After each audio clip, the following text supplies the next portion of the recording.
წმინდა წერილს არ ვიცნობთ კარგად. იცით რითი გვაყოფილდებით? რაღაცას მოვისმეთ ამ ინტერნეტ სივრცეში და იმით გვაყოფილდებით. მაგრამ ეს რაღაცა რა არის? ამის გარჩევის უნარი ჩვენ არ გაგვაჩნია. უბრალოდ ის რაღაცა ჩემს ემოციებს ზემოქმედებს და ამიტომ ვიწონებ.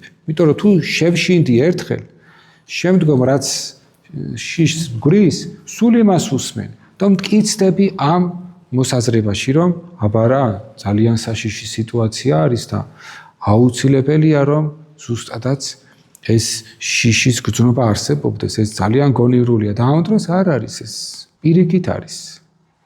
შიშს ვინ ჩაგინერგავს? განა ქრისტეს ეკლესიამ ჩვენ შიში ჩაგვინერგა? პირიქით, ქრისტეს ეკლესია და ქრისტე გეუბნება, რომ იმისთვის კი არ მოვედი, რომ შეგაშინოთ და შეშინებულებებმა იცხოვროთ. არა, იმისთვის მოვედი, რომ შიშისგან განთავისუფლოთ და გასწავლოთ, რომ ნურც სიკვდილის შეგეშინდებათ, ნურც წამების შეგეშინდებათ, ნურც სიმართლის ქმის და მსახურების შეგეშინდებათ, არამედ ქრისტე შეიყვარეთ, ქრისტე მიიღეთ გულით და ის ყველაფერზე გაგამარჯვებინებთ. სიკვდილზეც კი